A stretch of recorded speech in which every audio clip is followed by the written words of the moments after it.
เมืองไซบุทองเฉลิมฉลองวันเด็กน้อยสากลติดพันกับการเปิดโรงเรียนอนุบาลบ้านม่วงไข่เป็นโรงเรียนเอกราช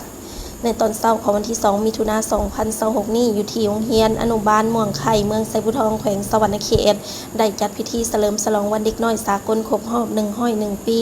ติดพันกับการประกาศโรงเรียนอนุบาลม่วงไข่เป็นโรงเรียนอนุบาลเอกราชเขาห่วมเป็นประธานของท่านนางมะไลทองธรรมติกากรรมการผักแขวงประธานสหพันธ์แม่ยิงแขวงสมาชิกสภาแห่งชาติเขตเลือกตั้งที่ 13 แขวงสวรรณเขตมีท่านพมมา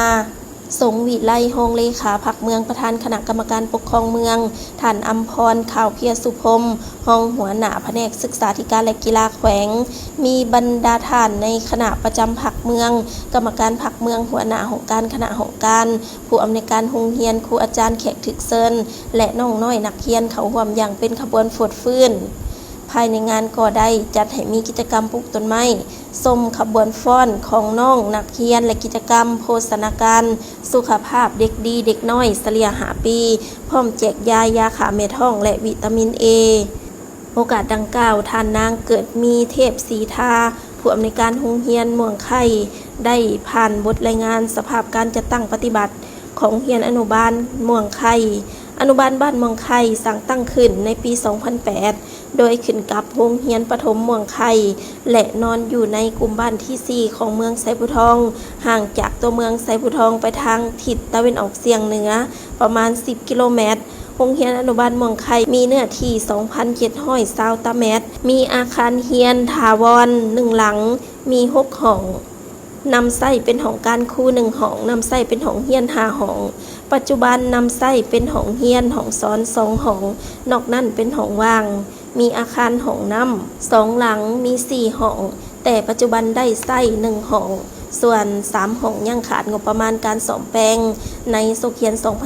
2025-2026 มีนักเรียนทั้งหมด86 คนหญิง47 คนมี3 ชั้นเรียนแต่อนุบาล1อนุบาล2และอนุบาล3นักเรียนอนุบาล1มีจำนวน11 คนหญิง6 คนนักเรียนอนุบาล2มีจำนวน37 คนหญิง15 คนนักเรียนอนุบาล2มีจำนวน38 คนหญิง26 คน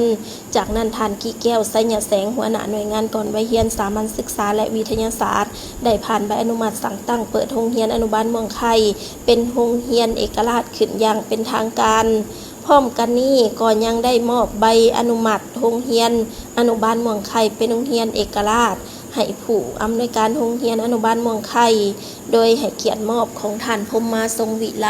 ประธานคณะกรรมการปกครองเมืองจากนั้นก็ยังได้มอบใบย่องยอกรมกองและใบสรรเสริญให้ผู้ประกอบการนักธุรกิจที่มีผลงานดีเด่นในการประกอบส่วนทุนฮอนเข้าในการพัฒนาโรงเรียนอนุบาลจำนวน16 ท่านพร้อมนั้นแผนกศึกษาธิการและกีฬาแขวงก็ยังได้มอบเงินให้โรงเรียนอนุบาลบ้านม่วงไข่จำนวน10 ล้านกีบโอกาสนี้ท่านนางบัวคำพรหมโสภาประธานสหพันธ์แม่ยิงเมืองได้หวนคืนวันเฉลิมฉลองวันเด็กน้อยสากลวันที่ 1 มิถุนายนพร้อมทางแจกจ่ายขนมและอุปกรณ์การศึกษาให้น้องนักเรียนตื่มอีกตอนท้ายบรรดาแขกที่เขาร่วมก็ได้ร่วมกันเปิดแถบผ้าและลั่นข้อง9 บาทเพื่อเป็นสิริมงคลในการเปิดโรงเรียนม่วงไข่เป็นโรงเรียนอนุบาลเอกราชอย่างเป็นทางการ